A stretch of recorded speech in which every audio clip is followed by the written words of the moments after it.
ಶ್ರೀರಾಮ ಸೇನೆಯ ಸಂಸ್ಥಾಪಕರು ಪ್ರಮೋದ್ ಮುತಾಲಿಕ್ ಅವರು ನಮ್ಮ ಜೊತೆ ಇದ್ದಾರೆ. ನಿನ್ನೆ ಕೋಬ್ರಾ ಪೋಸ್ಟ್ ವರದಿಯ ವಿಚಾರವಾಗಿ ಅವರೊಂದು ಸ್ಟೇಟ್ಮೆಂಟನ್ನು ಕೊಟ್ಟಿದ್ದಾರೆ. ಅವರ ನಿಲುವೇನು, ಬಾಬ್ರಿ ಧ್ವಂಸದ ಬಗ್ಗೆ ಅವರ ನಿಲುವೇನು ಅನ್ನೋದ್ರ ಬಗ್ಗೆ ಅವರೇ ಮಾತನಾಡ್ತಾರೆ. ಕೇಳೋಣ ಬನ್ನಿ. ಸರ್, ನಿನ್ನೆ ಕೋಬ್ರಾ ಪೋಸ್ಟ್ ಅವರು ಒಂದು ವರದಿಯನ್ನು ಸಲ್ಲಿಸಿರುವಂಥದ್ದು, ವಿಡಿಯೋಗಳು ಕೂಡ ರಿಲೀಸ್ ಮಾಡಿರುವಂಥದ್ದು. ಏನಂದರೆ ಅದರ ಬಗ್ಗೆ ನಿಮ್ಮ ನಿಲುವೇನು ಅಂತ, ನೀವು ಯಾವ ರೀತಿ ಅದನ್ನು ಸ್ಪಷ್ಟೀಕರಣ ಕೊಡ್ತೀನಿ ಅಂತ. BJPಯವರು ನೇರವಾಗಿ ಅದಕ್ಕೆ ಭಾಗಿಯಾಗಿದ್ದರು, ಮತ್ತು ನಾಯಕರು ಕೂಡ ಅದರಲ್ಲಿ ಭಾಗಿಯಾಗಿದ್ದರು ಅನ್ನುವಂಥ ಮಾತುಗಳನ್ನು ಹೇಳಿರುವಂಥದ್ದು. ಆ ಬಗ್ಗೆ ಏನು ಹೇಳ್ತೀರಾ? ಇದರಲ್ಲಿ ಎರಡು ಭಾಗ ಇದೆ. ಒಂದು, ಚುನಾವಣೆ ಸಮಯದಲ್ಲೇ ಕೋಬ್ರಾ ಪೋಸ್ಟ್ ಇವತ್ತು ಓಪನ್ ಮಾಡಿದ್ದು, ಇದರ ಹಿಂದೆ ಕಾಂಗ್ರೆಸ್ ಇದೆ. ಕಾಂಗ್ರೆಸ್ನವರು ಮುಸ್ಲಿಂ ಓಟ್ಗೋಸ್ಕರ ವ್ಯವಸ್ಥಿತವಾಗಿ ಇದನ್ನು BJP RSS ಪರಿವಾರದವ್ರು ಮಾಡಿದರು ಅಂತ ಹೇಳಿ ಮುಸ್ಲಿಮರ ಓಟಿಗೋಸ್ಕರ ಇದು ಮಾಡಿದಂಥ ಒಂದು ಭಾಗ ಕುತಂತ್ರ.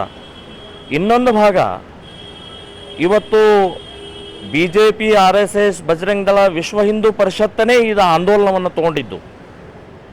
ಸೊ ಈ ಆಂದೋಲನ 1992ರಲ್ಲಿ ಡಿಸೆಂಬರ್ 6ನೇ ತಾರೀಕು ಎಂಡ್ ಆಯಿತು.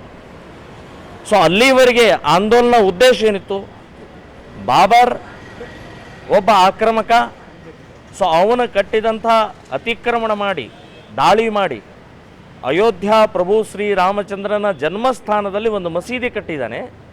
ಸೊ ಆ ಮಸೀದಿಯನ್ನು ನಾವು ತೆಗೆದು ಹಾಕಬೇಕು, ಮಂದಿರವಲ್ಲೇ ಕಟ್ಟುವೆವು ಅನ್ನುವಂಥದ್ದು ಹೇಳು. ಅಲ್ಲೇ ಕಟ್ಟುವೆವು ಅಂದರೆ ಅದ್ರ ಪಕ್ಕದಲ್ಲಲ್ಲ, ಅದ್ರ ಮೇಲಲ್ಲ. ಸೊ ಅದನ್ನು ತೆಗೆದು ಹಾಕೇನೆ ಕಟ್ಟಬೇಕು.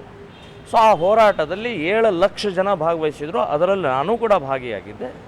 ಸೊ ಆ ಹಿನ್ನೆಲೆಯಲ್ಲಿ ನಡೆದಂಥ ಸ್ವಯಂ ಸ್ಫೂರ್ತಿಯಿಂದ ನಡೆದಂಥ ಘಟನೆ ವಿನಃ ಪ್ರೀ ಪ್ಲ್ಯಾನ್ ಅಲ್ಲ. ಇನ್ನು ನೀವು ಇದನ್ನು ಸ್ಟೇಟ್ಮೆಂಟ್ ಕೊಡ್ತಾ ಇರುವಂಥದ್ದು, ನಾನು ಅದರಲ್ಲಿ ಭಾಗಿಯಾಗಿದ್ದೆ ಅಂತ ಹೇಳ್ತಾ ಇದ್ದೀರಾ. ಮತ್ತು BJPಯವರು ಒಪ್ಕೊಳ್ಳಿ ಅನ್ನುವಂಥ ಮಾತುಗಳನ್ನು, ಅಂದರೆ ಆ ಸ್ಟೇಟ್ಮೆಂಟ್ನು ಕೂಡ ನೀವು ಕೊಟ್ಟಿರುವಂಥದ್ದು.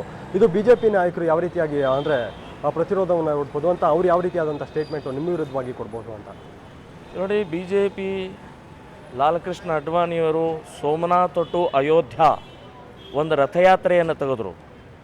ಸೊ ಆ ರಥಯಾತ್ರೆಯ ಭಾಳ ದೊಡ್ಡ ಸ್ಫೂರ್ತಿ ಇಡೀ ದೇಶದಲ್ಲಿ ಸಿಕ್ತು, ಅದರ ಲಾಭವೂ ಸಿಕ್ತು. 2 MP ಇದ್ದಿದ್ದು 92 ಆಯಿತು.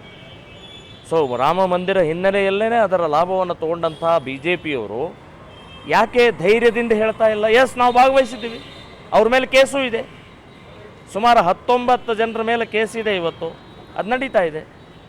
ಸೊ ಹೀಗಾಗಿ ಓಪನ್ನಾಗಿ ಹೇಳೋದಕ್ಕೆ ಹಿಂದೆ ಟ್ಯಾಕ್ ಹಾಕ್ತಾ ಇದ್ದಾರೆ ಅಂತ ಅನ್ನೋದು ನನಗೇನು ಅರ್ಥ ಆಗ್ತಾಯಿಲ್ಲ, ಅವರೇ ಹೇಳಬೇಕಲ್ಲ. ಇನ್ನು ಲೋಕಸಭಾ ಚುನಾವಣೆ ಏನೇನು ಸಮೀಪಿಸ್ತಾ ಇರುವಂಥದ್ದು, ಈ ಸಂದರ್ಭದಲ್ಲಿ ಈ ರೀತಿಯಾದಂಥ ವಿವಾದಾತ್ಮಕ ಹೇಳಿಕೆ, ಅಂದರೆ ನಾನು ಅದರಲ್ಲಿ ಭಾಗವಹಿಸಿದ್ದೆ ಅನ್ನುವಂಥ ಹೇಳಿಕೆ ನಿಮಗಾಗಿರ್ಬೋದು, ಇಲ್ಲ BJP ಪಕ್ಷಕ್ಕಾಗಿರ್ಬೋದು, ಯಾವ ರೀತಿಯಾಗಿ ತೊಡಕಾಗಬಹುದು ಅಂತ, ಇಲ್ಲ ಪ್ಲಸ್ ಪಾಯಿಂಟ್ ಆಗುತ್ತಾ ಅಂತ? ನೋಡಿ, ನಾನೇನು ಹೇಳಿಕೆಯನ್ನು ಸ್ವಯಂ ಸ್ಫೂರ್ತಿಯನ್ನು ಕೊಟ್ಟಿಲ್ಲ, ಮಾಧ್ಯಮದವರ ಕೇಳಿದ ಹಿನ್ನೆಲೆಯಲ್ಲಿ ಅದಕ್ಕೆ ಉತ್ತರವನ್ನು ಕೊಟ್ಟಿದ್ದೀನಿ. ಮತ್ತು ನಾನು ಅಭಿಮಾನದಿಂದ ಹೇಳ್ತಾ ಇದ್ದೀನಿ, ಈ ದೇಶದ ರಾಮನ ಭಕ್ತನಾಗಿ, ಹಿಂದೂ ಹೋರಾಟಗಾರನಾಗಿ ನನಗೆ ಅಭಿಮಾನ ಇದೆ. ಒಂದು ಅಯೋಧ್ಯ ಪ್ರಭು ಶ್ರೀರಾಮಚಂದ್ರನ ಜನ್ಮಸ್ಥಾನ ಅದು. ಸೊ ಜನ್ಮಸ್ಥಾನದಲ್ಲಿ ಒಬ್ಬ ವಿದೇಶಿಯ ರಾಜ ಬಂದು ಆಕ್ರಮಣ ಮಾಡಿ ಅದನ್ನು ಧ್ವಂಸ ಮಾಡಿದಂಥದ್ದು ನಮ್ಮ ಕರ್ತವ್ಯ. ಅದು ಅದೇ ಸ್ಥಾನದಲ್ಲಿ ರಾಮ ಮಂದಿರ ನಿರ್ಮಾಣ ಮಾಡುವಂಥ ನನ್ನ ಕರ್ತವ್ಯ ನಾವು ಮಾಡಿದ್ದೀವಿ. ನಾನು ಅಭಿಮಾನದಿಂದ ಹೇಳ್ತಾ ಇದ್ದೇನೆ. ನನಗೆ ಬೇಕಾದರೆ ಯಾರು ಯಾವ ಕಾನೂನು ಏನಾದರೂ ಶಿಕ್ಷೆ ಕೊಡೋದಿದ್ದರೆ ಕೊಡಲಿ.